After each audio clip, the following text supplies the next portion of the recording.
Well, it is a Wednesday morning, and that means it's time to welcome in our favorite family physician, Dr. Stan Anderson. Say that 3 times fast, Dr. Stan. Please, favorite family physician. How are you? First of all, thank you for saying it at all. So I'm really impressed with that. Thank you so much. It is always just so wonderful to be able to talk to you. So thank you, Pam. I love having you on. You know that. And I always think we get to share some really cool stuff. And today, I know we've got some great topics to talk about. And the very first one, I always want to run and hide in a closet when I see this one because I know I am the biggest violator of this. And it is probably one of my issues. But let's talk first off the bat about the correlation between getting good sleep and weight loss.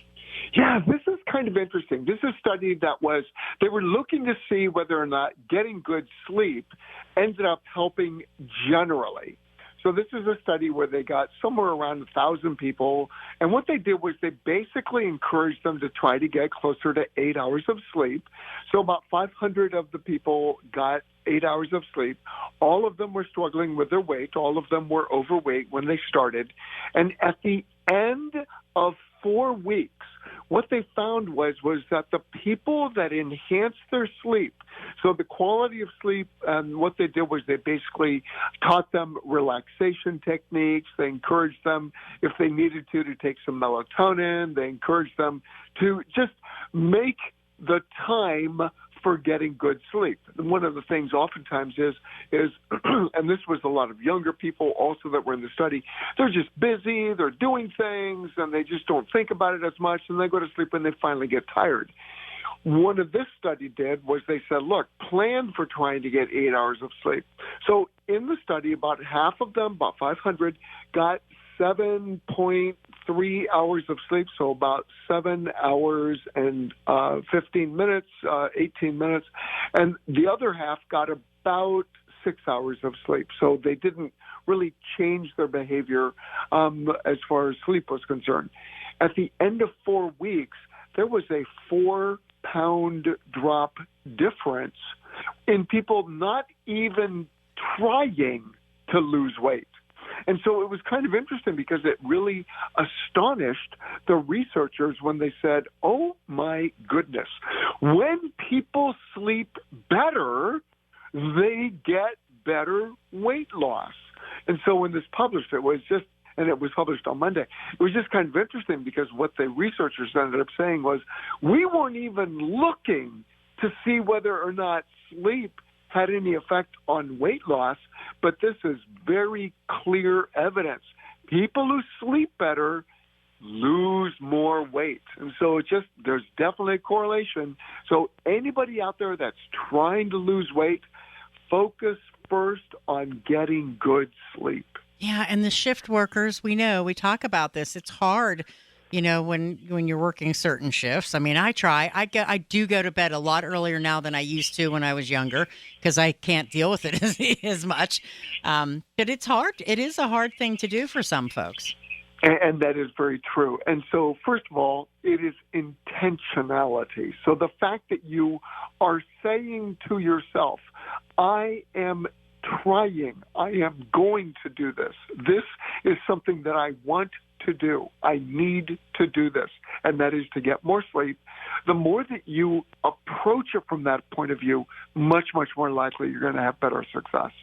All right, let's talk about cataract surgery and reducing the risk for Alzheimer's. Yeah, this is kind of an interesting thing. They again, this was not something that they were intentionally. They basically looked at people that had Alzheimer's, and they were looking to see whether or not they had good vision, good hearing, and so they did it both ways. They looked backwards, and also they looked forwards. People that had cataracts that had surgery, and people that had cataracts and did not have surgery. And what they found was the acuity of your senses. So in other words, if you just don't see as well, you are more likely to end up having more problem with your memory. So Alzheimer's is increased in people that have vision problems like cataracts and don't get it fixed compared to people who have cataracts and get it fixed. It lowers your risk of Alzheimer's.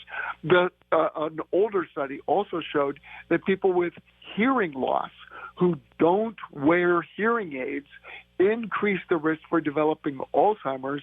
And so if you don't see as well, don't hear as well, get it taken care of, and it will lower your risk of developing Alzheimer's down the road. Wow, that's awesome.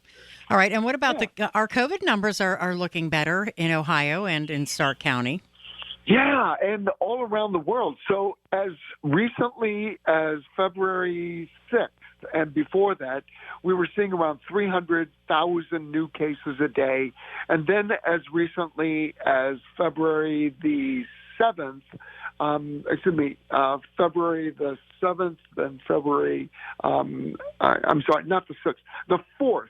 I had my numbers wrong. I apologize. On February 4th and before, 300,000. February 6th, so just 3 days ago, it dropped to 150,000, and that's where we seem to be right now. That's kind of along the way of where we were back before the Omicron wave hit. So we're definitely seeing that things are going down.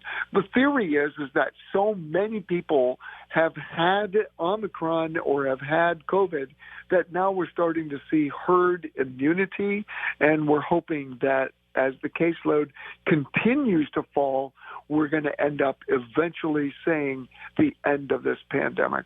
And for those folks who have not had it, I bet there are people out there going, well, I didn't have it. Should they be nervous? Should they be happy? What should that feeling be? Well, the first thing is that if you haven't had it, you really should consider getting the vaccine. That is one of the best protections to take.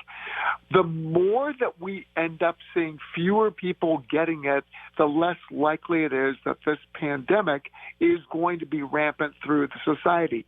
So the fewer cases that there are, the less likelihood there is that any of us are going to end up getting it.